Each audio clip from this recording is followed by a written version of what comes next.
Halo selamat sore saudara, Anda menyaksikan program berita Kompas Petang hanya di Kompas TV Independen Terpercaya. Bersama saya Cynthia Rompas. Dan saya Yasir Neneama di Kompas TV Independen Terpercaya. Informasi pertama saudara kami awali dari Bogor, Jawa Barat.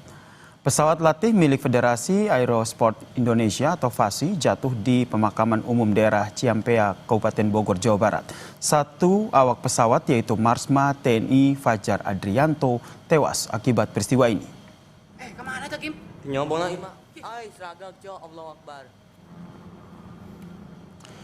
Video amatir warga ini saudara merekam detik-detik pesawat latih PKS-126 milik Federasi Aerosport Indonesia atau FASI jatuh sekitar pukul 10 waktu Indonesia Barat di daerah Ciampea, Kabupaten Bogor, Jawa Barat. Kemana tuh Kim? Nyobong lagi mak. Ay, seragam cok, Allahu Akbar.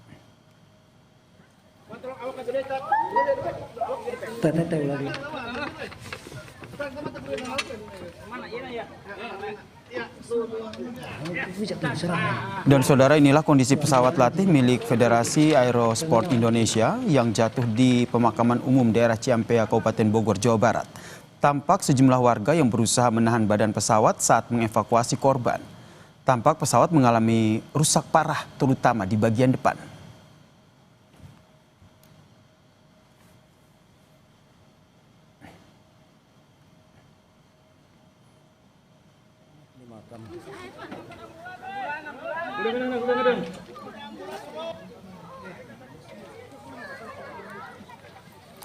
Video amatir lain saudara merekam warga yang mengevakuasi dua awak pesawat milik FASI yang jatuh di pemakaman umum daerah Ciampea, Kabupaten Bogor, Jawa Barat. Kadis PNAU dalam keterangan tertulisnya menyebut dua awak pesawat tersebut yaitu Marsma TNI Fajar Adrianto sebagai pilot dan Roni sebagai kopilot.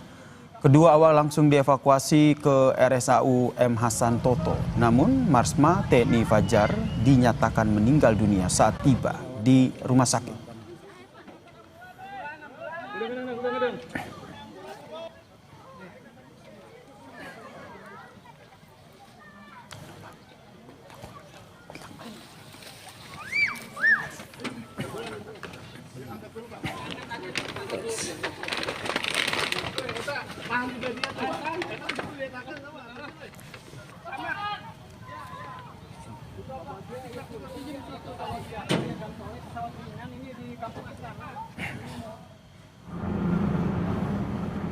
Kemana tuh Kim?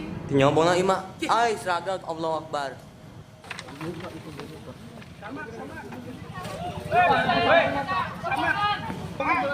Saksi mata menyebut melihat pesawat sempat terlihat naik turun secara mendadak. Sebelum jatuh pesawat juga terlihat menghindari rumah warga. Kemana tuh Kim? Nyobong lagi mak. Ay, seragam Allahu Akbar.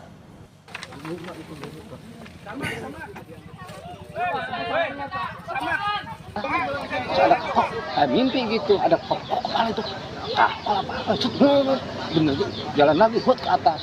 Dia menghindari kena ke rumah warga, kena hampir ke musola itu, ke kubah musola, akhirnya bisa dikendalikan lagi, jatuh yang kena ke ini apa? 19 waktu Indonesia Barat, pesawat mengalami hilang kontak dan ditemukan jatuh di sekitar TPU Astana. Kedua awak langsung dievakuasi ke Rumah Sakit AU Dr. Hasan Toto. Namun Marsma TNI Fajar dinyatakan meninggal setibanya di rumah sakit. Pesawat latih FASI dengan nomor sayap PKS-126 yang jatuh di Desa Benteng, Kecamatan Ciampea, Kabupaten Bogor, Jawa Barat dievakuasi dibantu tim Basarnas. Akhirnya bangkai pesawat latih tersebut dievakuasi petugas. Evakuasi dilakukan menggunakan alat pemotong besi hidrolik. Badan pesawat latih tersebut bisa dipotong menjadi beberapa bagian. Selanjutnya, bangkai badan pesawat TNI langsung diangkut petugas ke Lanut Atang Sanjaya, Bogor.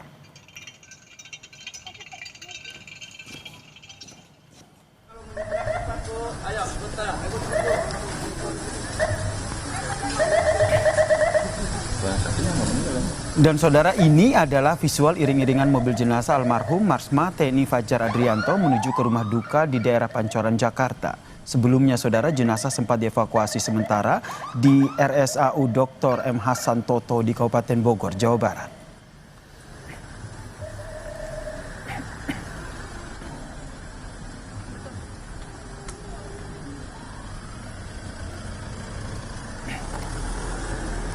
Enggak, yang tadi itu. Mercy. Yang apa? Apa? Pesawat Latifasi yang jatuh di Bogor, Jawa Barat menyebabkan Marsma TNI Fajar Adrianto meninggal dunia, saudara. Marsma Fajar Adrianto merupakan lulusan Akademi Angkatan Udara pada tahun 1992. Almarhum pernah menjadi penerbang pesawat tempur F-16 Fighting Falcon. Pada tahun 2019, almarhum dilantik menjadi Kepala Dinas Penerangan TNI AU dan menjabat selama 1 tahun. Terakhir, saudara, almarhum menjabat sebagai Kepala Kelompok Staf Ahli Komando Pembinaan Doktrin, Pendidikan, dan Latihan TNI Angkatan Udara.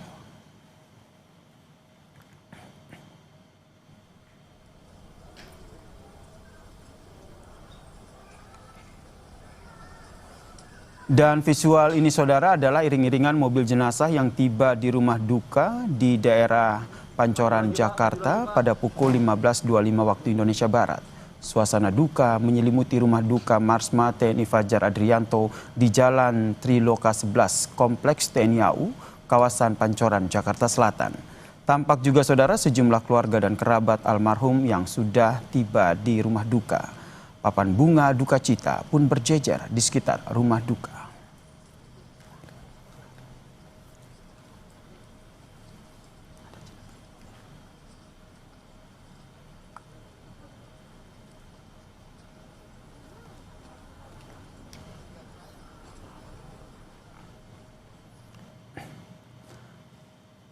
Lalu bagaimana situasi terkini di rumah duka, saudara? Kita bergabung dengan jurnalis Kompas TV Abel Insani dan juru kamera Janivan Prapta di kawasan Pancoran, Jakarta Selatan. Selamat petang, Abel.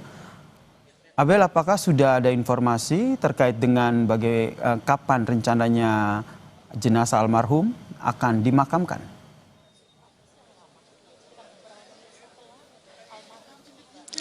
Selamat sore, Yasir. Untuk saat ini masih belum ada informasi terkait kapan dan di mana jenazah dari Marsma TNI Fajar Adrianto ini akan dimakamkan. Karena kalau kita lihat juga baru saja atau sekitar tadi pukul 15.20 waktu Indonesia Barat, jenazah tiba di rumah duka yakni di Jalan Triloka 11 Blok K14 di Pancoran, Jakarta. Tadi jenazah diiringi dengan beberapa mobil dari keluarga begitu, termasuk juga tadi ada ibunda dan juga istri dari Marsma TNI Fajar Adrianto. Memang untuk keluarga dan juga kerabat saat ini sudah berada di rumah duka untuk melayat begitu, dan saat ini memang suasananya sangat terasa sedang berduka di sini. Kemudian juga untuk karangan bunga juga sudah terlihat berjejer di sekitar rumah dari Marsma TNI Fajar Adrianto. Kemudian kalau kita dengar juga untuk kedua anak dari korban ini masih berada di luar kota dan baru nanti akan tiba di rumah duka pada malam hari. Dan kemudian tadi terakhir yang saya amati adalah dari rumah sakit AU Antariksa, ini juga baru datang dan kabarnya ini akan segera dimandikan jenazahnya. Dan untuk kapan dan juga di mana ini memang masih menunggu konfirmasi terkait dengan kapan dan di mananya, karena memang dari pihak keluarga hingga saat ini masih berduka sehingga belum bisa memberikan informasi kepada kita wartawan yang ada di sini untuk memberitahu atau memberikan informasi kapan dan di mana. Tapi memang untuk saat ini sudah terlihat pelayat juga sudah ramai untuk melayat korban atau Marsma TNI Fajar Adrianto, yang tadi juga saya sempat melihat ada dari Komando Pembinaan Doktrin, Pendidikan, dan Latihan Angkatan Udara dan Dondi Kelatau, yakni Dia TNI Arif Mustafa. Kalau kita melihat juga dari beberapa rekan kerja ini juga sudah terlihat ya Neman. Lalu juga kalau kita melihat sedikit perjalanan dari Marsma TNI Fajar Adrianto, ini memang cukup panjang begitu ya. Beliau juga sempat menjadi Kadis Penau dulu, lalu kemudian saat ini jabatan terakhirnya adalah sebagai Kapok Sahli Kadik Latau.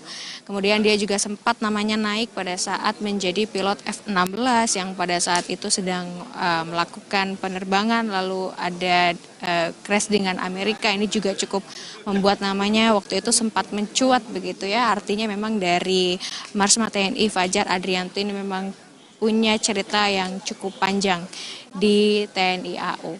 Saat ini yang masih terus berdatangan adalah dari rekan, keluarga, dan juga karangan-karangan bunga yang terus berdatangan. Tapi hingga saat ini kami masih belum mengerti, maksud saya masih belum tahu informasi terkait dengan kapan dimakamkan dan juga di mana, apakah mungkin nanti menunggu dari kedua anaknya datang atau seperti apa. Yang jelas yang saat ini sedang dilakukan atau yang selanjutnya akan dilakukan adalah memandikan jenazah dari RSAU Antariksa.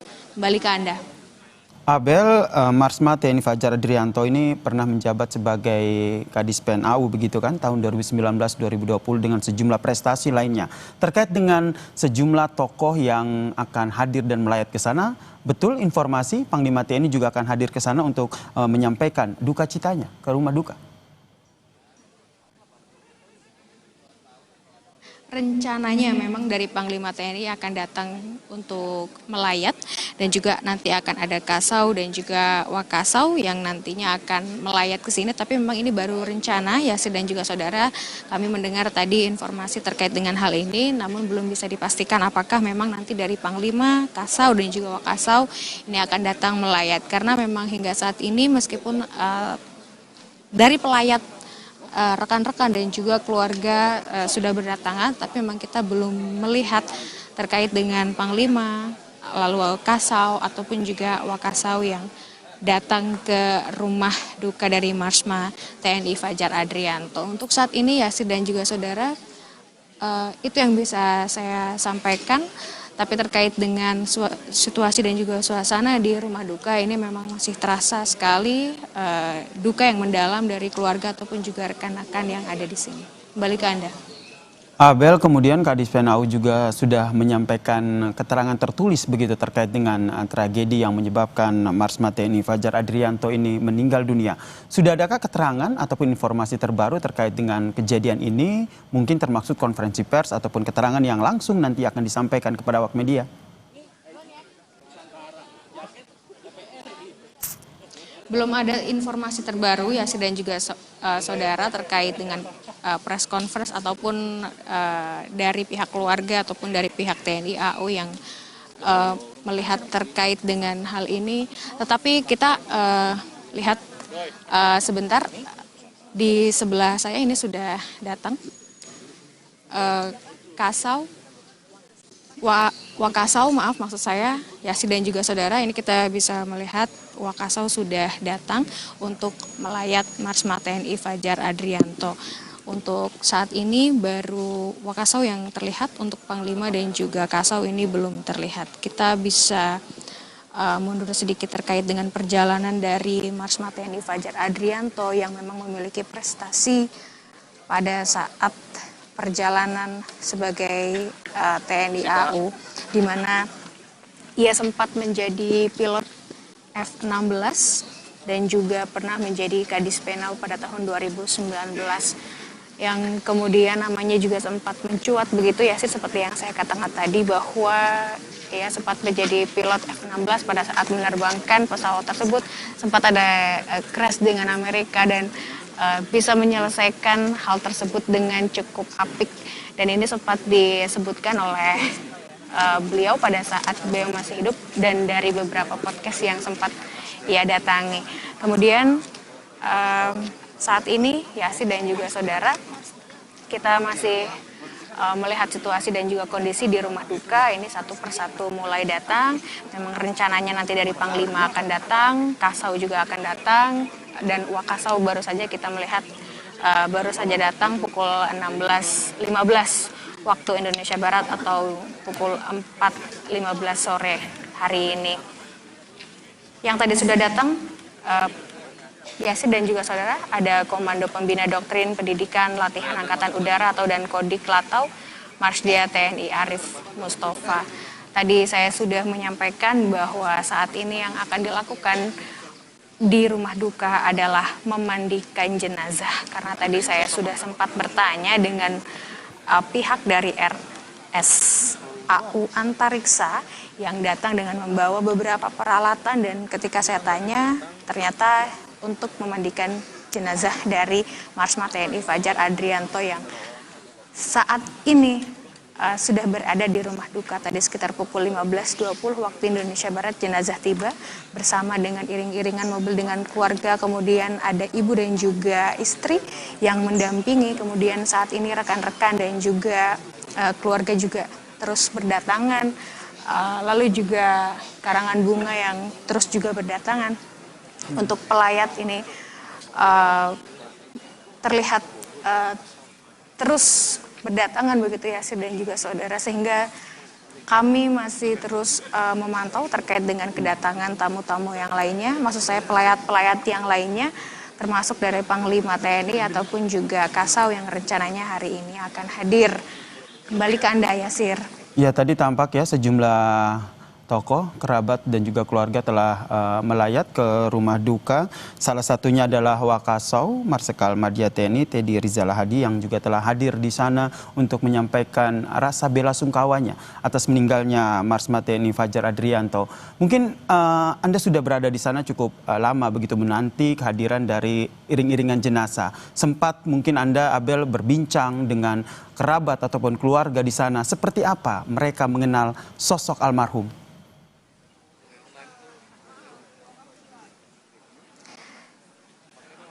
Ya, pastinya mereka pada saat saya tanya, yang pertama dikatakan ada kesedihan yang mendalam terkait dengan meninggalnya Marsma TNI Fajar Adrianto, yang kemudian dikenal cukup baik pada saat bekerja juga apik begitu ya, artinya dikenal dengan pribadi yang cukup baik begitu ya, dan juga saudara. Tetapi memang tidak bisa terlalu lama untuk saya bisa berbincang dengan rekan dari beliau atau rekan dari Marsma TNI Fajar Adrianto, karena memang mereka masih dalam situasi dan juga situasi duka yang mendalam begitu, karena beberapa tamu sebenarnya yang datang ini langsung masuk ke rumah duka untuk melihat jenazah begitu, yang kemudian saat ini prosesinya adalah sedang dimandikan. Nanti kita akan melihat dan mencari tahu informasi terkait dengan kapan dimakamkan dan di mana akan dimakamkan. Karena tadi saya juga sempat mendengar sedikit bahwa apakah memang dari jenazah Marsma TNI Fajar Adrianto ini akan dimakamkan di sini atau dimakamkan di tempat kelahirannya, yakni di Malang begitu. Jadi memang ini masih butuh informasi atau konfirmasi dari pihak dari keluarga ataupun juga rekan dari TNI AU. Nanti kita akan update lagi ya, dan juga saudara, apakah akan ada konversi dari keluarga ataupun juga dari pihak TNI AU. Kembali ke Anda, Yasir. Terima kasih jurnalis Kompas TV Abel Insani atas informasinya bagaimana suasana duka di rumah almarhum Marsma TNI Fajar Adrianto di kawasan Pancoran, Jakarta. Dan saudara, kami memohon maaf dan mengoreksi informasi mengenai keterangan tertulis dari Kepala Dinas Penerangan TNI Angkatan Udara Marsikal Pertama TNI Inyoman Suadiana yang menjelaskan terkait dengan pesawat yang mengalami kecelakaan, di mana ia menjelaskan saudara pesawat lepas landas dari Lanut Atang Sanjaya pada pukul 9:08 waktu Indonesia Barat dalam rangka misi latihan profisiensi penerbangan olahraga Dirgantara sebagai bagian dari pembinaan dan pemeliharaan kemampuan.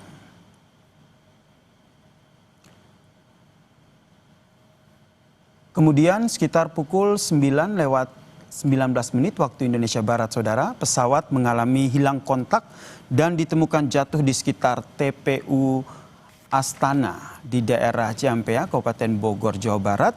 Kedua awak langsung dievakuasi ke RSAU Dr. M. Hasan Toto. Namun Marsma TNI Fajar dinyatakan meninggal setibanya di rumah sakit.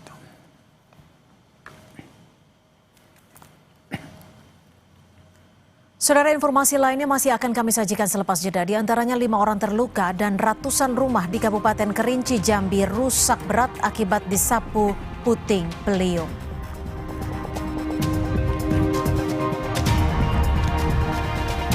Kompas Petang juga menyoroti soal Presiden Prabowo Subianto yang mengeluarkan 2 keputusan yang jadi pembicaraan pekan ini. Pemberian amnesti atau pengampunan untuk Sekjen PD Perjuangan Hasto Kristianto dan abolisi atau penghentian proses hukum bagi mantan Menteri Perdagangan Thomas Lembong yang dinilai lebih besar muatan politiknya. Catatan Kompas TV akan mengulasnya usai jeda.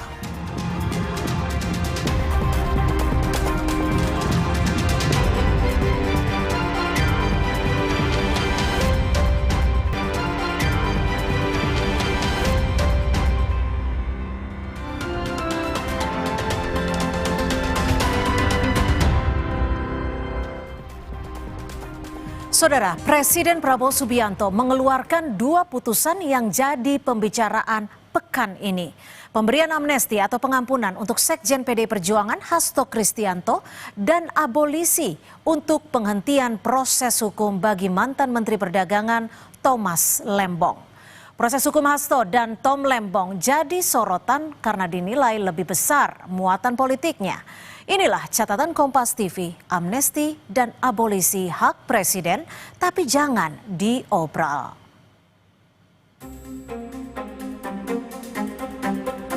Proses hukum Hasto Kristianto dan Tom Lembong dinilai lebih besar muatan politiknya. Apalagi dalam putusannya, hakim menyatakan Hasto tidak terbukti melakukan perintangan penyidikan dan Tom tidak terbukti memperkaya diri sendiri seperti dakwaan jaksa. Namun, keduanya tetap divonis penjara hingga membuat opini adanya pesanan dalam kasus Hasto dan Tom terus berkembang. PDI Perjuangan menegaskan tidak ada transaksi terkait pemberian amnesti pada Hasto Kristianto. Apalagi dikaitkan dengan pertemuan Ketua Umum PDIP Megawati Soekarnoputri dan Ketua Harian DPP Partai Gerindra Sufmi Dasko Ahmad yang fotonya beredar setelah pemberian amnesti untuk Hasto. Enggak ada transaksional sama sekali. Sudahlah, bahwa Pak Dasko hadir kemarin, itu kan prosesnya tidak sakit tiba-tiba Pak Dasko datang. Tapi marilah jangan kemudian karena Pak Dasko datang ada amnesti, kita hari ini kongres seakan-akan isinya transaksional. Jauh dari itu. Itu bukan karakter PDI Perjuangan, bukan karakter Ibu Megawati. Mantan Menteri Koordinator Bidang Politik, Hukum, dan Keamanan Mahfud MD mengatakan kasus Hasto dan Tom Lembong menunjukkan hukum dipaksakan karena pesanan politik. Bahwa ada kesan pesanan politik, apalagi kemudian vonis hakimnya itu ngaco gitu ya. Terasa sekali bahwa itu didikte oleh kekuatan politik di luar independensi dirinya. Itu yang terjadi misalnya pada vonis Tom Lembong maupun pada Hasto. Ahli Hukum Tata Negara Universitas Andalas Ferry Amsari menyebut pemberian amnesti untuk Hasto Kristianto dan abolisi untuk Tom Lembong oleh Presiden syarat kepentingan politik. Ferry mempertanyakan kenapa tidak sejak proses hukum masih bergulir di tingkat penyidikan, kasus mereka dihentikan. Sekali lagi ini timbul interpretasi yang sangat panjang dan beragam. Apalagi tidak lumrah amnesti dan abolisi diberikan kepada kasus-kasus korupsi. Lepas dari konteks kasus ini, Presiden perlu menjawab apa maksud dan tujuannya drama politik ini dibuat berlarut-larut, namun ujungnya adalah pemberian amnesti dan abolisi. Sementara Menteri Hukum Supratman Andi Aktas mengatakan alasan pemberian abolisi dan amnesti Presiden Prabowo Subianto kepada Tom Lembong dan Hasto Kristianto untuk menjaga keutuhan NKRI. Dalam pemberian abolisi ataupun amnesti, itu pasti pertimbangannya demi kepentingan bangsa dan negara. Berpikirnya tentang NKRI. Jadi itu yang paling utama. Yang kedua adalah kondusivitas dan merajut rasa persaudaraan di antara semua anak bangsa dan sekaligus mempertimbangkan untuk membangun bangsa ini secara bersama-sama dengan seluruh elemen politik, kekuatan politik yang ada di Indonesia. Harus dipastikan jangan sampai nantinya dengan mudah memberikan amnesti dan abolisi untuk konteks kepentingan politik kekuasaan. Jangan sampai supremasi hukum hilang berganti supremasi politik. Tim Liputan Kompas TV. Pemberian amnesti dan abolisi oleh Presiden sudah sesuai dengan pasal 14 Undang-Undang Dasar 1945.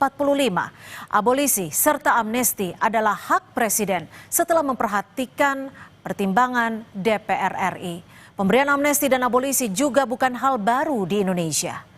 Presiden Soekarno pernah mengeluarkan amnesti bagi pengikut kelompok Kahar Muzakkar. Lalu amnesti diberikan Presiden Habibie bagi aktivis politik Sri Bintang Pamungkas dan Mochtar Pakpahan. Presiden Susilo Bambang Yudhoyono juga mengeluarkan amnesti bagi sejumlah aktivis gerakan Aceh Merdeka. Namun yang berbeda dari pemberian amnesti serta abolisi Presiden Prabowo ini adalah nuansa politiknya. Apalagi buat Hasto Kristianto, amnesti diumumkan saat PDI Perjuangan tengah menggelar Kongres di Bali. Tentu ada pertanyaan, apakah ini sebagai langkah untuk menggandeng PDI Perjuangan masuk ke koalisi pemerintah?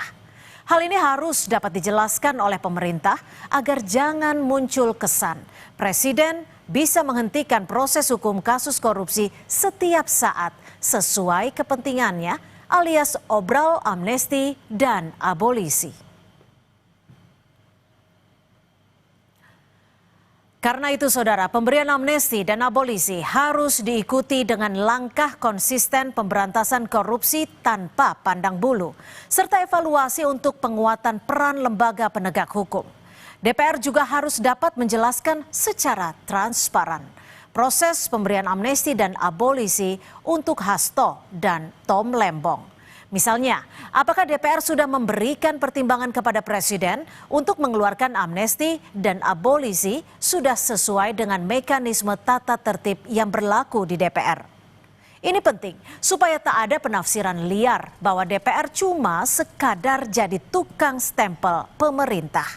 Padahal salah satu fungsi DPR RI adalah fungsi pengawasan terhadap pemerintah. Prinsip keseimbangan atau check and balances harus terus dijaga demi mencegah penyalahgunaan kekuasaan. Prinsip supremasi hukum harus dipertahankan, tidak diganti supremasi politik. Demikian catatan Kompas TV, kita jumpa lagi pekan depan.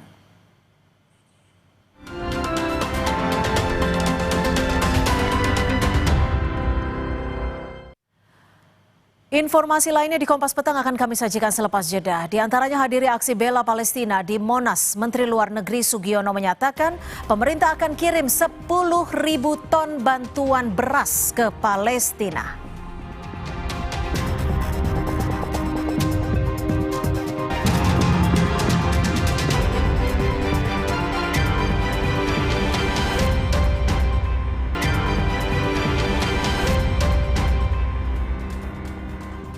Terima kasih Anda masih menyaksikan Kompas Petang, Saudara. Ratusan rumah penduduk di Desa Batang Sangir, Kecamatan Kayu Aro, Kabupaten Kerinci, Provinsi Jambi, rusak berat akibat disapu puting beliung pada Sabtu lalu. Selain itu, 5 orang mengalami luka-luka.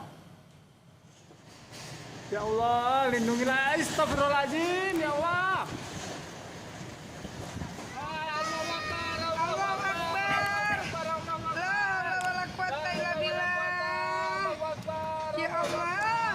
Atap pasar dan rumah warga terangkat dan berteberangan, Saudara, dihempas angin kencang. Sejumlah pohon juga dilaporkan tumbang.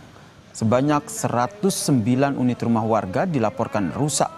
36 mengalami rusak berat dan 20 mengalami rusak sedang, serta ada 53 rumah yang mengalami rusak ringan. Selain itu, Saudara, sejumlah fasilitas umum seperti pasar mengalami kerusakan dalam bencana ini. 5 orang mengalami luka-luka.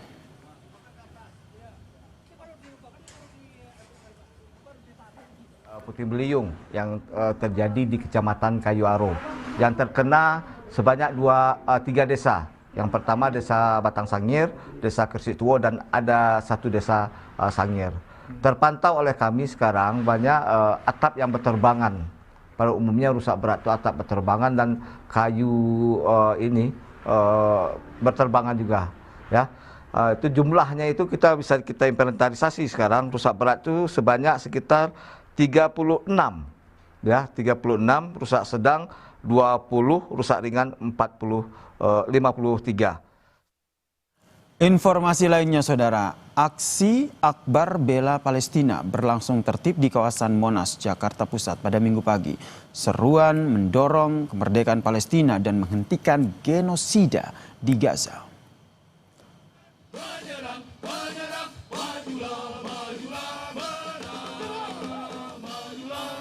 Ribuan orang dari berbagai elemen masyarakat memadati kawasan Silang Monas sejak pukul 6 pagi, Saudara. Aksi damai diisi dengan lantunan doa serta orasi kemanusiaan. Aksi damai digelar untuk menyuarakan krisis kelaparan di Gaza sekaligus protes atas kekerasan kepada warga Gaza di Palestina. Aksi bertajuk Bersatu Padu Selamatkan Gaza dari Genosida dan pelaparan ini, Saudara, turut dihadiri oleh sejumlah tokoh agama dan juga masyarakat.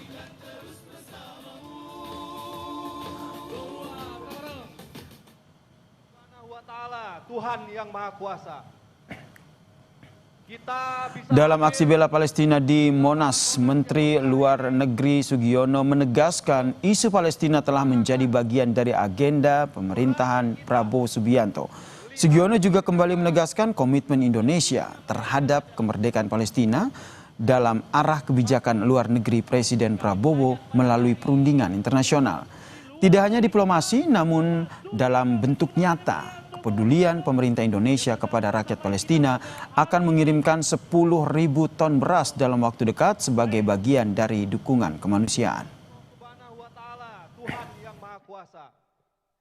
Pemerintah Indonesia konsisten menentang genosida.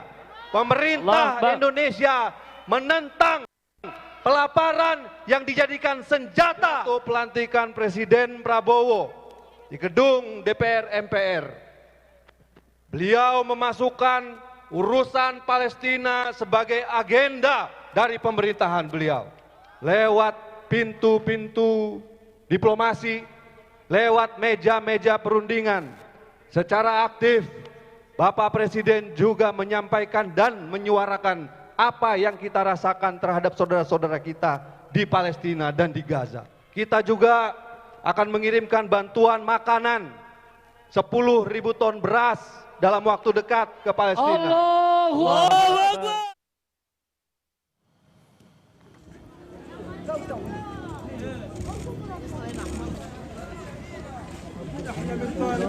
Sementara itu, Saudara, warga Palestina di jalur Gaza mempertaruhkan nyawa mereka untuk mendapatkan bantuan makanan di tengah jumlah kematian yang terus meningkat karena kelaparan. Dengan memanggul karung tepung, warga Palestina pun memenuhi perlintasan Zikim yang merupakan rute pengiriman bantuan, Saudara. Beberapa orang membawa orang-orang yang terluka di dekat lokasi masuknya bantuan. Salah satu warga Palestina menyatakan anggota keluarga mereka kembali dalam keadaan terluka setelah mengambil makanan.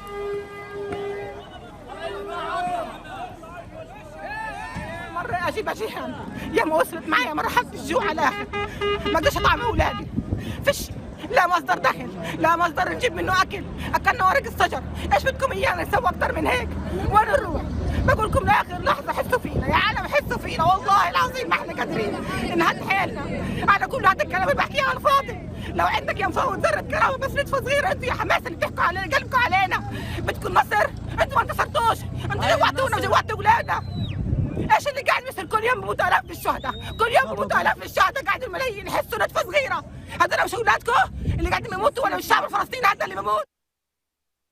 Saudara, amnesti yang diberikan Presiden Prabowo Subianto bagi Hasto Kristianto disorot. Benarkah ini berdampak pada hubungan Prabowo-Joko Widodo? Simak ulasannya dalam dialog utama kami usai jeda di Kompas Petang.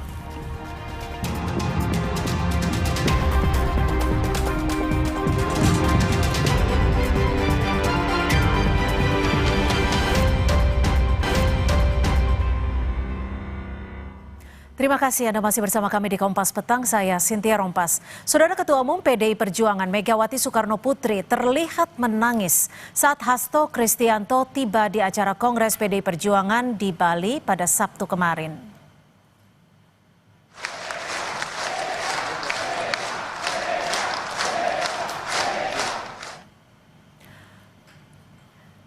Megawati terlihat tak kuasa menahan air mata dan sempat menghentikan pidatonya dalam kongres tersebut. Pada kongres PDI Perjuangan tersebut, Megawati sempat menyampaikan jika dirinya berdoa, namun tak terlalu berharap jika Hasto dapat berada kembali di sekelilingnya. Megawati juga menyampaikan kepada para kadernya untuk selalu setia dan teguh.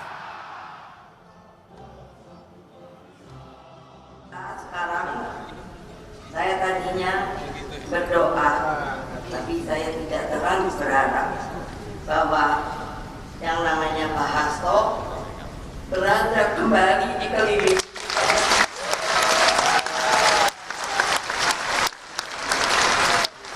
Maka ingatlah apa yang tadi saya baru katakan, harus teguh, harus setia.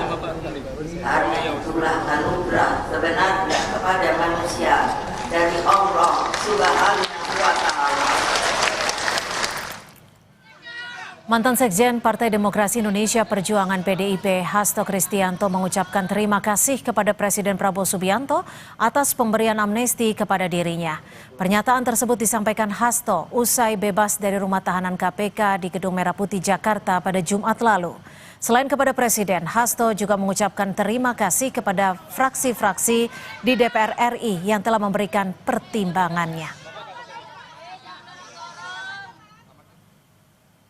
Kami sangat bersyukur atas amnesti yang telah diberikan oleh Bapak Presiden Prabowo dan atas pertimbangan juga dari DPR. Sehingga saya juga mengucapkan terima kasih kepada pimpinan DPR RI dengan seluruh fraksi-fraksi yang ada di DPR RI.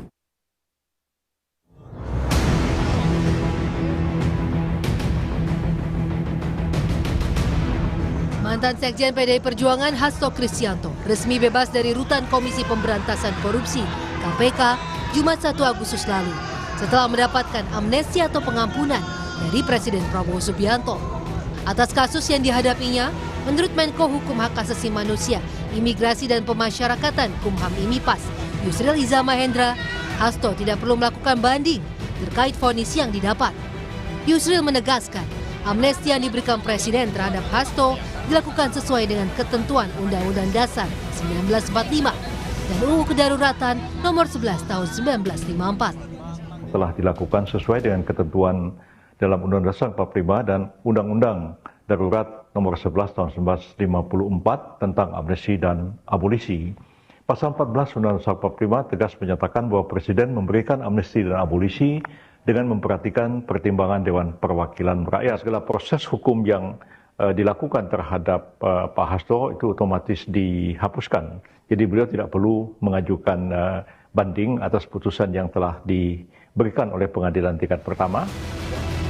Menanggapi amnesti yang diberikan Presiden Prabowo kepada mantan Sekjen PDI Perjuangan Hasto Kristianto, Presiden ke-7 RI Joko Widodo menyatakan hal tersebut merupakan hak prerogatif Presiden. Menurut Jokowi, proses pemberian amnesti pasti telah dipertimbangkan Presiden Prabowo, baik dari aspek sosial maupun politik. Hak prerogatif, hak istimewa yang diberikan oleh Undang-Undang Dasar kita kepada Presiden. Saya kira ya setelah melewati pertimbangan-pertimbangan hukum, pertimbangan-pertimbangan sosial politik yang sudah dihitung semuanya. Kasus hukum yang dihadapi Hasto Kristianto sempat menuai banyak spekulasi. Pengacara Hasto Ronita Lepesi menyebut kasus hukum yang dihadapi Hasto terjadi setelah Sekjen PDIP tersebut kerap bersikap kritis, termasuk soal kemunduran demokrasi di Indonesia sejak putusan MK 90 yang meloloskan Gibran Rakabuming. Roni menegaskan apa yang dihadapi Hasto merupakan persidangan politik. Kriminalisasi politik hukum terhadap orang-orang yang memperjuangkan demokrasi, terhadap orang-orang yang bersikap kritis terhadap hukum dan demokrasi. Kami hari ini yakin vonis bebas. Kami harus yakini vonis bebas. Maka saya tadi sampaikan. Dengan putusan Tom Lembong, begitu yang tadi juga Abang sebutkan, begitu apakah tidak mengikis maka dari tim kuasa hukum? Akan terjadi kekecewaan publik bahwa ini adalah persidangan politik, pengadilan politik. Apa yang mau kita harapkan? Sekjen PDI Perjuangan Hasto Kristianto divonis 3 tahun 6 bulan penjara dalam kasus suap terkait perkara dugaan korupsi Harun Masiku. Dalam pertimbangan, hakim berpendapat Hasto tidak terbukti merintangi penyidikan kasus Harun Masiku yang kini masih buron karena sejatinya kasus itu masih terus ditangani KPK. Tim Liputan Kompas TV. Presiden Prabowo Subianto dinilai telah melakukan langkah besar dalam memberikan amnesti kepada kader PDI Perjuangan Hasto Kristianto. Lalu akan seperti apa hubungan antara Presiden Prabowo Subianto, Megawati Soekarno Putri, dan Joko Widodo usai pengampunan ataupun amnesti diberikan Prabowo kepada kader PDI Perjuangan? Kita bahas bersama Wakil Kepala Staf Kepresidenan, sudah ada Bang Muhammad Kodari melalui sambungan Zoom, dan di studio sudah ada pengamat politik sekaligus Direktur Eksekutif Lingkar Madani, Bang Ray Rangkuti. Saya akan ke Bang Ray terlebih dahulu. Setelah adanya amnesti yang diberikan secara prerogatif dari Presiden Prabowo ke Hasto Kristianto, bagaimana Anda melihat hubungan baik itu Pak Prabowo, Pak Jokowi, dan juga Bu Mega? Hubungan segitiga ini kan hubungan yang kalau satu mendekat, yang lainnya lepas gitu. Jadi kalau Pak Prabowo mendekat ke Ibu Mega, kemungkinan Jokowi yang agak dilepas gitu. Dan begitu sebaliknya, kalau misalnya Pak Jokowi atau Pak Prabowo lebih dekat ke Pak Jokowi, mungkin Ibu Mega yang agak menjauh gitu. Dan saya kira polanya akan begitu 5 tahun ini. Polanya dan tidak ada yang benar-benar putus, tapi juga nggak ada yang benar-benar melekat gitu. Jadi Pak Prabowo hanya mengayuh di situ.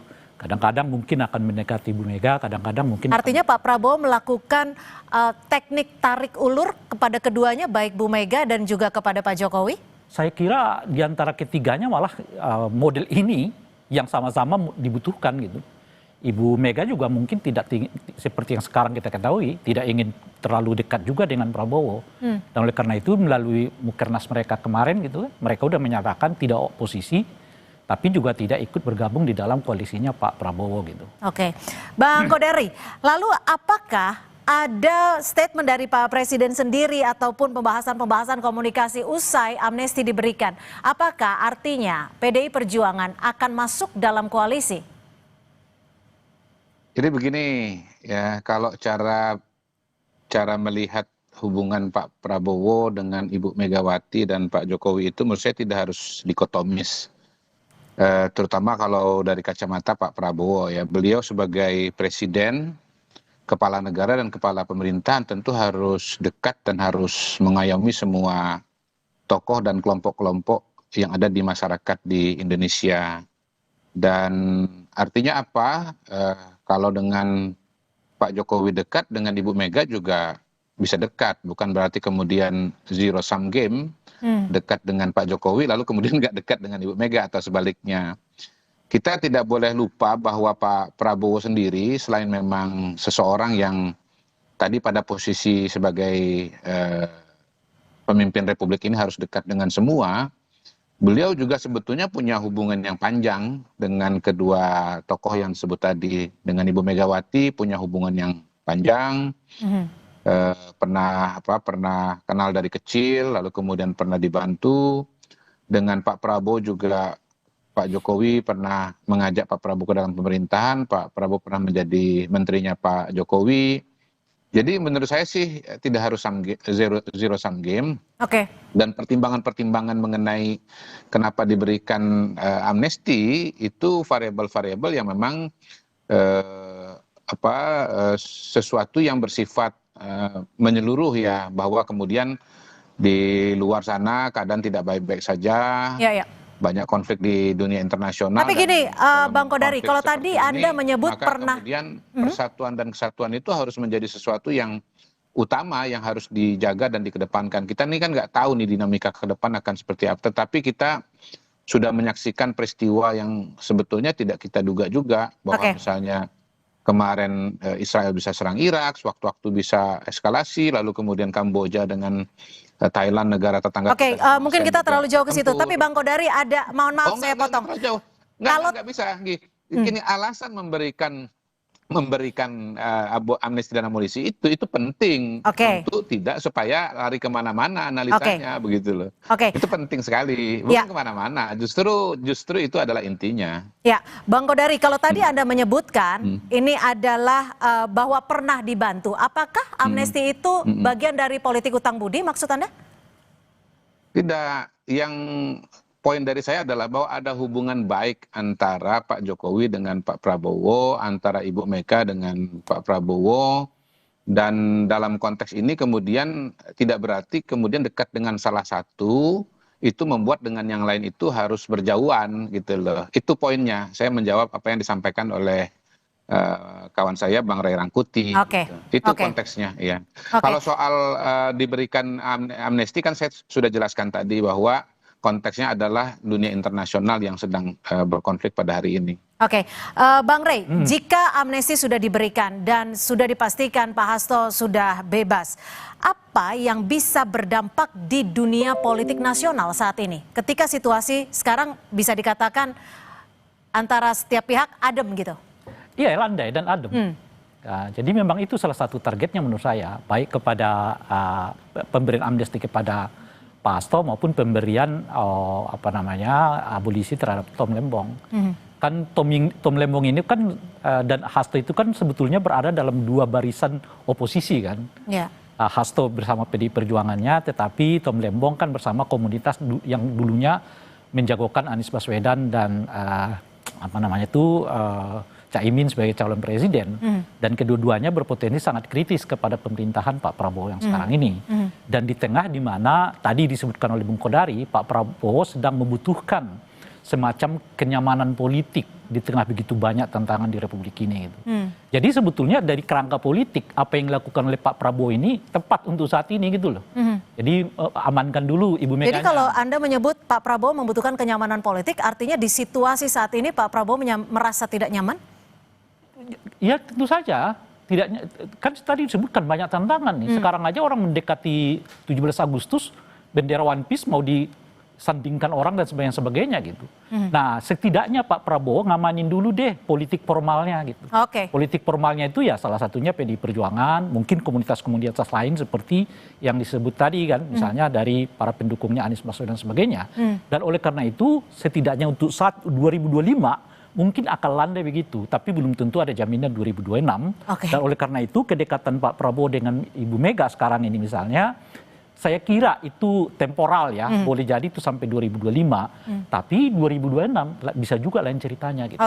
Bung Kodari, betul Pak Prabowo saat ini sedang membutuhkan kenyamanan politik sehingga memberikan amnesti kepada salah satu orang yang bisa dikatakan paling penting di PDI Perjuangan yang saat ini adalah oposisi. Ya, kembali lagi ya, analisanya itu adalah kepentingan bangsa dan negara secara keseluruhan.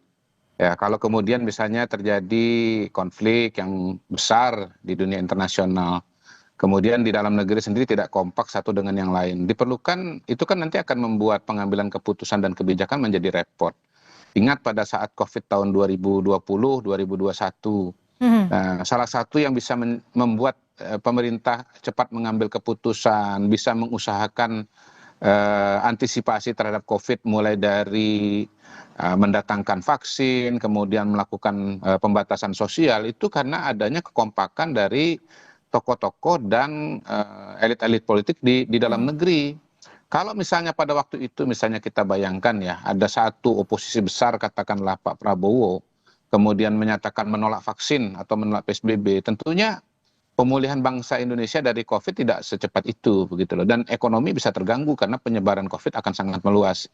Nah, kita tentu belum tahu persis seperti apa dampaknya, tetapi bisa dikatakan bahwa kalau terjadi konflik di dunia internasional, mulai dari energi sampai pangan itu bisa mengalami hambatan gitu, dan kita membutuhkan percepatan untuk mengantisipasi masalah-masalah yang tadi saya sebutkan gitu. Jadi kita bukan bicara Pak Prabowo pribadi ya, kita bicara kepentingan bangsa dan negara Indonesia.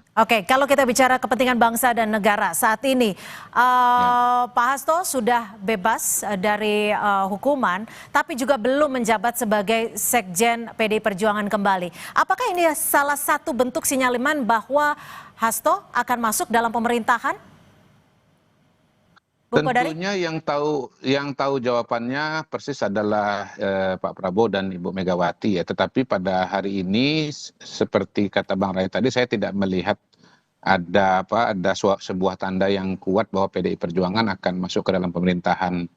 Jadi toh selama ini juga hubungan Ibu Mega dengan Pak Prabowo sudah berjalan dengan sangat baik ya, dan itu tidak membuat kemudian Pak Hasto harus masuk ke dalam pemerintahan, termasuk juga dari menteri-menteri kader-kader yang lain dari PDI Perjuangan. Tetapi ini tentu semua kembali kepada pertimbangan dari Bapak Presiden karena ini adalah prerogatif Presiden. Oke. Kalau dari Bang Ray sendiri membacanya gimana? Tapi dijawabnya usai jeda. Tetap bersama kami di Kompas Petang. Oke.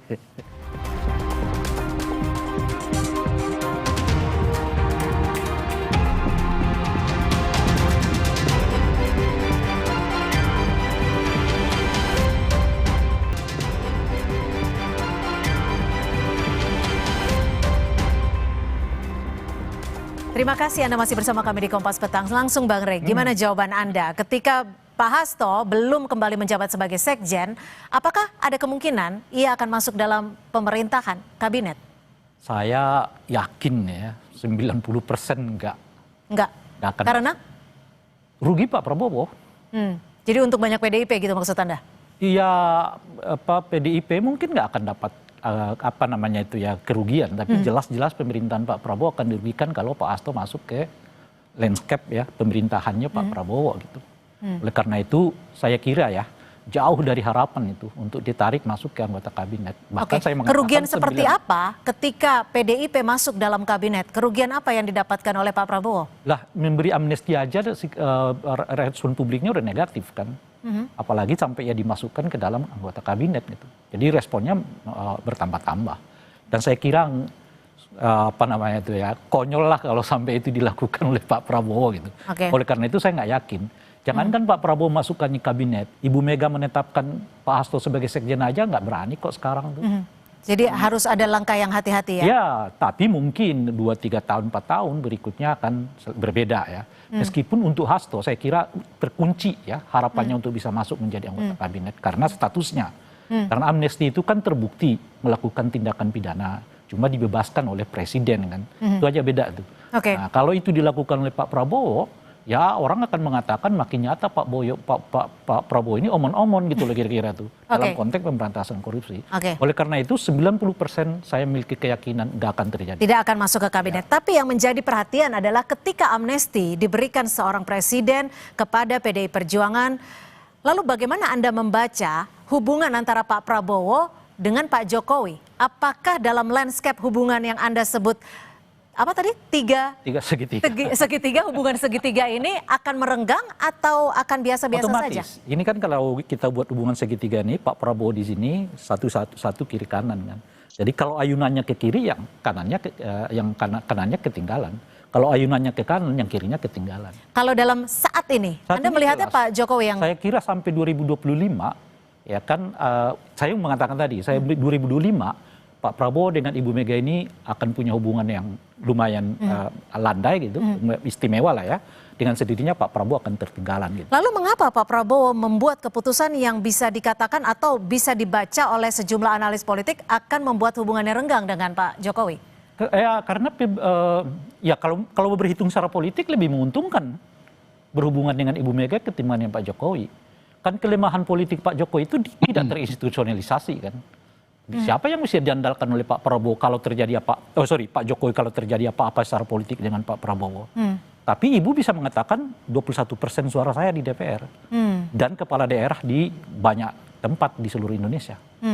Jadi itu yang seringkali saya menyebut kerjasama Pak Prabowo dengan Ibu Mega itu untuk masa depan, tapi berkawan dengan Pak Jokowi itu untuk masa lalu. Oke. Ya tentu menarik. Ingin maunya ke masa depan. Gitu. Gimana Bung Kodari, Anda melihat dan juga memaknai dari analisa politik dari Bang Ray Rangkuti? Benar seperti itu?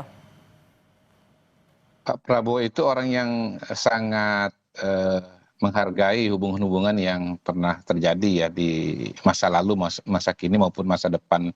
Itu kelihatan sekali kok dari hubungan beliau yang panjang dengan para tokoh-tokoh dari masa lampau, dan terbaca juga kalau Anda baca buku kepemimpinan militer ya, terutama buku 1, itu kelihatan sekali bahwa Pak Prabowo itu sangat menghargai dan sangat menjaga semua bentuk dan jenis hubungan. Sekali lagi saya melihat bahwa persoalan itu kita bisa tempatkan pada konteks Pak Prabowo sebagai kepala negara, kepala pemerintahan yang harus dekat dengan semua tokoh, dan sewaktu-waktu harus mengambil tindakan yang membutuhkan dukungan dari semua kelompok dan semua kalangan, berhadapan dengan situasi dan kondisi eksternal yang pada hari ini tidak baik-baik saja. Kalaupun misalnya ada analisis yang lain-lain ya tentu dipersilahkan ya, karena ini kan negara demokrasi. Tetapi kalau saya yang ditanya, saya pasti mengatakan bahwa tesis dekat dengan salah satu membuat dengan yang lain itu menjadi jauh itu tidak tepat. Presiden itu bisa dekat dengan semua dan memang pada dasarnya harus dekat dengan semua. Saya kira semua presiden akan begitu, termasuk Pak Jokowi ketika menjabat dan Ibu Mega sendiri ketika menjabat harus menjaga. Atau seperti yang Anda katakan, kalau tadi Anda mengatakan apa yang menjadi dasar Pak Prabowo adalah untuk kepentingan bangsa dan negara. Apakah ini artinya menjaga hubungan lebih baik dengan PDI Perjuangan adalah jangka panjang untuk menjaga kepentingan bangsa dan negara? Semuanya harus dijaga. Dan gini, dalam politik itu kan ada masa untuk berkompetisi dan ada masa untuk memerintah.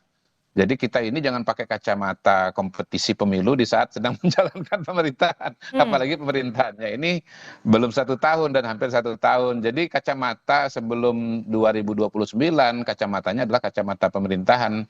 Dan kacamata pemerintahan itu adalah kacamata kebersamaan. Gitu. Nanti kalaupun misalnya sudah jadwalnya untuk berkompetisi, mungkin nanti masing-masing punya jago dan punya calon. Tetapi pada waktu itu juga kita tidak bisa pastikan format koalisinya atau format pasangannya seperti apa. Tidak seorang pun yang bisa memastikan format koalisi yang akan terjadi pada 2029 nanti akan seperti apa. Dan pada titik itu sebetulnya memiliki hubungan baik dengan semua itu juga sama pentingnya begitu. Jadi menjaga hubungan baik dengan semua itu penting dalam menjalankan pemerintahan, dalam mengerjakan kebijakan publik, dan juga penting untuk membangun komunikasi di masa depan. Tapi Bung Kodari, kalau seperti kita menanggapi apa statement yang sudah disampaikan Bang Rey, menurut Anda sendiri mana yang lebih baik, lebih penting dalam kacamata Pak Prabowo untuk menjaga hubungan baik dengan PDI Perjuangan, Megawati dalam hal ini, atau dengan Pak Jokowi? Sama-sama baik, sama-sama penting. Sama-sama baik, sama-sama penting. Oke, jawaban aman ya, Bung Kodari ya. Bang Rey, kalau kita membaca ini ya, sepengetahuan saya, Bu Mega belum ada merespon terkait dengan amnesti yang diberikan Pak Prabowo sampai saat ini. Mengapa hal itu dilakukan, belum diberikan statement oleh Bu Mega? Saat ini Pak Hasto hanya mengucapkan terima kasih dari Pak Hasto, tapi tidak oleh PDI Perjuangan. Ucapan terima kasihnya dari Bu Mega mungkin. Ya, kita ini kan memang 10 tahun terakhir ini agak terbiasa diajak oleh Pak Jokowi politik verbal ya. Semua diucapkan melalui lisan meskipun ditindakannya beda.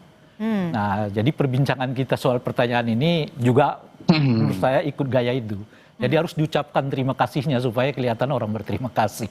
Bahwa Ibu Mega satu, PDI dalam ini tentu ya, nggak ribut tuh perjanjian Indonesia dengan Amerika yang dianggap oleh banyak orang menguntungkan Amerika gitu. Kemudian rekening bank yang diblokir dengan 3 bulan itu nggak ribut. Itu ucapan jadi ucapan terima kasih PDIP dalam bentuk tidak 2 kasus itu aja dulu ya. 2 kasus itu tidak menunjukkan sikap oposisi gitu ya. Betul. Padahal kalau secara politik itu diambil oleh PDI Perjuangan, besar sekali manfaatnya bagi mereka. Menaikkan rating mereka, popularitas mereka, dan sebagainya. Mereka ternyata diam saja kan. Nah, jadi ucapan terima kasih mana yang lebih kuat dari... Jadi 10 tahun ini apakah kita memang sikap terbawa atau gaya. ucapan seperti itu ya? Iya, kita selama ini 10 tahun ini terbawa gaya politiknya Pak Jokowi. Ngomong A bertindak B gitu loh. Bung Kodari, jika melihat dari beberapa hari ini atas amnesti yang diberikan Pak Prabowo, apakah Pak Prabowo akan bertemu Bu Mega dalam waktu dekat agendanya? Saya belum mendengar, tetapi tentu tidak tertutup kemungkinan itu untuk dilakukan pertemuan. Jadi saya tidak bisa mengkonfirmasi apa-apa. Yang jelas kan PDI Perjuangan per hari ini seperti kita saksikan masih merampungkan kegiatan internal mereka yang sangat-sangat besar, yaitu acara kongres ya di Bali. Jadi mungkin masih berkonsentrasi dengan kegiatan-kegiatan internal di PDI Perjuangan. Tapi kalau telepon-teleponan sudah Bu Mega dan Pak Prabowo? Saya tidak pada posisi untuk bisa mengkonfirmasi apakah komunikasi telepon dan komunikasi lainnya sudah dilaksanakan pada saat ini. Baik, Bang Rey, mungkin statement terakhir dari Anda. Pesan apa sebenarnya yang ingin disampaikan Pak Prabowo melalui sikap ataupun hak prerogatif yang ia berikan kepada partai yang merupakan oposisinya? Saya kira pesannya bukan hanya, kalau pesan ke Pak Ibu Mega jelaskan, saat ini ya melandai dulu lah ya. Tapi kalau pesannya ke Pak Jokowi, menurut saya juga jelas. Setidaknya sampai 2025 Pak Jokowi lebih baik fokus untuk urusan-urusan yang berhubungan dengan ijazah palsu lah dan sebagainya. Gitu. Oke. Itu jadi jangan tampil dulu, fokus aja dulu di situ itu. Jadi saya kira dengan mendekatnya Pak Prabowo dengan Ibu Mega itu memberi peluang kepada Pak Jokowi untuk konsentrasi menghadapi berbagai tanda kutip gangguan terhadap dirinya itu. Oke, apakah Anda juga ingin mengatakan bahwa saat ini Pak Prabowo ada bagian untuk meninggalkan Jokowi? Enggak, seperti yang itu benar, pertanyaan tadi benar. Ini nggak akan putus nih. Nah, cuman tarikannya kemana dulu nih? Makanya saya mengatakan 2025 ini kayaknya dengan Megawati. Tapi belum tentu dengan 2026. Makanya persis seperti yang disebutkan oleh Bung Kodari, beliau ini akan jaga persahabatan dengan kedua belah pihak. Cuma kadang-kadang condong ke sana, kadang-kadang condong ke sini. Baik, tergantung dari Pak Prabowo ya. Iya, 2020 ini condongnya ke Megawati. Oke, baik. Terima kasih Bang Ray Rangkuti dan terima kasih Pak Bung Kodari sudah berbagi perspektif di Kompas Petang sore hari ini. Terima kasih. Salam sehat. Salam sehat. Saudara, informasi lainnya di Kompas Petang masih akan kami hadirkan selepas jeda. Di antaranya, seorang wisatawan asing asal Ukraina meninggal dunia setelah terseret ombak saat berenang di kawasan Nusa Penida, Klungkung, Bali.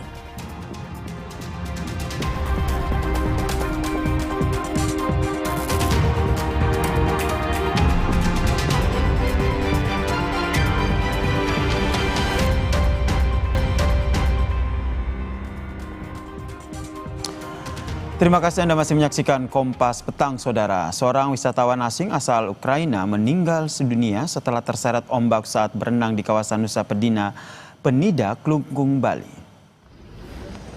Jenazah korban ditemukan berada di perairan tak jauh dari lokasi korban terbawa ombak, Saudara. Tim gabungan dari Basarnas, Polsek Nusa Penida, dan juga Posar mengevakuasi korban dengan kapal. Jenazah kemudian ditandu melalui jalur yang terjal.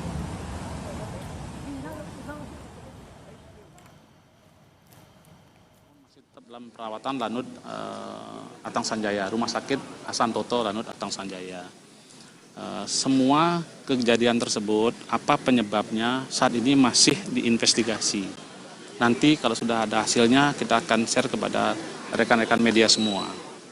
Untuk kegiatan besok pagi, rencana jenazah almarhum Mas Mapajar akan digeser ke Malang lewat Lanut Halim Perdana Kusuma pada pukul 06.30 menggunakan pesawat Hercules.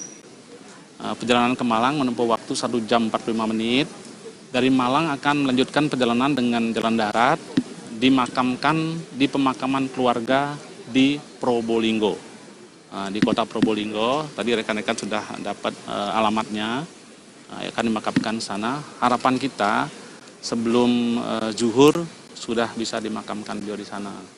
Mungkin update sementara, tadi banyak pejabat yang hadir melayat, termasuk dari mantan kepala staf kita, juga dari Angkatan Udara, Pak Cepi Hakim hadir, ada Pak Fajar Prasetyo juga hadir tadi.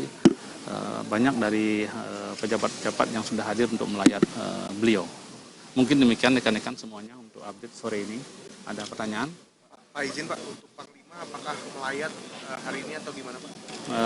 Sampai saat ini kita belum dapat informasi dari semin beliau apakah beliau akan hadir melayat malam ini atau besok pagi.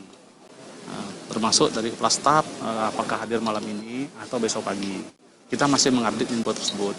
Kalau Wakasau tadi sudah hadir dan Kodiklat AU juga sudah hadir, termasuk pejabat-pejabat TNI AU yang lain maupun Mabes TNI sudah hadir. Mungkin demikian. Kalau kita melihat almarhum ini, kebetulan beliau adalah letting saya, angkatan tahun 1992. Beliau salah satu pilot terbaik dari yang kita miliki. Dulu beliau adalah penerbang pesawat tempur F-16, sama dengan Bapak Kasau sebelum beliau menerbangkan Sukhoi. sama-sama terlibat dalam insiden Bawean tahun 2003. Mungkin rekan-rekan pernah dengar ya. Beliau dengan Kasau, dengan Asrena, Pak Yan Fuadi, dengan Wa Asop Kasau, Mas Satrio, berempat itu ada menyergap pesawatnya F-18-nya Amerika di Pulau Bawean. Beliau menjadi panutan kita, orang berdedikasi tinggi. Mungkin rekan-rekan semua kenal beliau sebagai Kadis Pen sebelum saya. Beliau betul-betul banyak inovasi untuk Dispen AU, termasuk dengan rekan-rekan media semuanya. Mungkin bisa sudah dirasakan sama beliau, sangat dekat sama siapapun. Termasuk beliau salah satu penerbang yang disegani di tim kami. Demikian. Saya terakhir berhubungan dengan beliau hari Jumat kemarin. Saya teleponan terkait bagaimana inovasi Dispen ke depan, memajukan Dispen 40 menit sendiri. Beliau banyak memberikan masukan karena nggak sempat ke ruangan saya, akhirnya kami teleponan saja. Bagaimana harusnya Dispen-nya ke depan. Banyak beliau memberikan masukan-masukan yang akan kita laksanakan ke depan seperti apa. Kita semua merasa kehilangan sosok panutan bagi kita, salah seorang perwira TNI Angkatan Udara, penerbang yang betul-betul berdedikasi tinggi untuk memajukan TNI Angkatan Udara dalam hal untuk provinsi sendiri. Mungkin demikian. Beliau hanya menyampaikan kemarin ada beberapa hal yang saya tangkap, bagaimana memajukan Dispen AU terkait dengan hubungan kita dengan media. Harus betul-betul saling isi, sama-sama kita memberikan yang terbaik. Kalau memang ada yang kurang, kita perlu koreksi dari media, itu yang paling penting mungkin. Sehingga kita tahu kekurangan kita apa, sehingga ke depan bisa kita perbaiki untuk menjadi yang lebih baik mungkin. Demikian. Pak, terima kasih ya. Investigasi pesawatnya itu bisa berapa lama tuh Pak? Kira-kira aja Pak. Kita belum bisa memastikan karena semua masih berjalan. Investigasi kadang ada sebulan, 2 bulan, ada yang 6 bulan. Tergantung. Itu semua tim yang akan melaksanakan ya. Sampai saat ini belum bisa kita putuskan. Mungkin demikian, terima kasih. Kalau statusnya tadi yang bersama Pak Fajar itu siapa dan maksudnya co-pilot kah atau mungkin instruktur? Kalau saudara Roni ini memang penerbang FASI. Beliau memang penerbang Federasi Aerosport Indonesia. Beliau juga seorang instruktur, sama-sama melaksanakan penerbangan itu untuk biasa kita untuk latihan profesional kita supaya current di situ, sehingga kita perlu melaksanakan terbang berapa jam dalam waktu sebulan. Mungkin ya. Berarti tadi statusnya berlatih latihan. Betul, sama-sama. Mungkin demikian rekan-rekan. Terima kasih ya. Selamat sore. Terima kasih. Itu tadi saudara keterangan pers yang disampaikan oleh Kadispen AU, Marsma TNI Nyoman Suatnyana terkait dengan rencana pemakaman dari almarhum Marsma TNI Fajar Adrianto yang rencananya akan dimakamkan di Probolinggo, saudara. Tadi juga dijelaskan bagaimana sosok dari Marsma TNI Fajar Adrianto yang pernah menjadi Kadispen AU 2019-2020, saudara. Dan saudara, terkait dengan peristiwa ini, memang pesawat latih milik Federasi Aerosport Indonesia atau FASI jatuh di pemakaman umum daerah Ciampea, Kabupaten Bogor, Jawa Barat. Dalam insiden ini, saudara, ataupun dalam tragedi ini, satu awak pesawat yaitu Marsma TNI Fajar Adrianto meninggal dunia. Dan yang Anda saksikan saat ini adalah video amatir yang direkam oleh warga, detik-detik pesawat latih dengan nomor penerbangan PKS-126 milik Federasi Aerosport Indonesia yang jatuh sekitar pukul 10 waktu Indonesia Barat di daerah Ciampea, Bogor, Jawa Barat.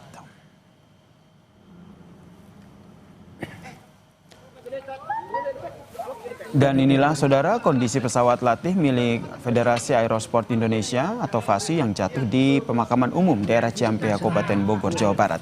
Tampak sejumlah warga yang berusaha menahan badan pesawat saat mengevakuasi korban.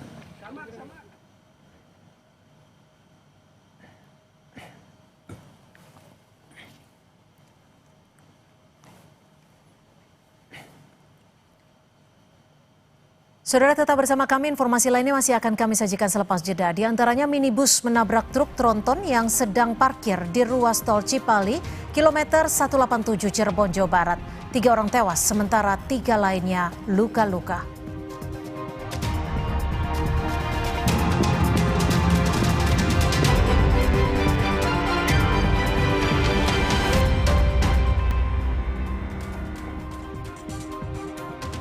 Saudara, kecelakaan terjadi di ruas tol Cipali, kilometer 187 Desa Kempek, Kecamatan Gempol, Kabupaten Cirebon, Jawa Barat. Kendaraan minibus menabrak truk tronton yang sedang parkir di sisi kiri. 3 orang meninggal dunia, sementara 3 lainnya luka-luka. Kecelakaan bermula saat minibus melaju dari arah Jakarta menuju Cirebon. Sopir minibus berusaha menyalip kendaraan sehingga berpindah dari lajur kanan ke kiri. Mobil minibus ini menabrak truk tronton yang sedang berhenti di sisi kiri jalan.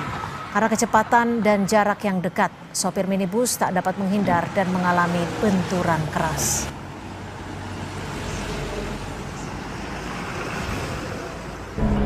Akibat kejadian tersebut, korban meninggal 3 orang, semuanya penumpang dari Suzuki R3 dan 3 luka.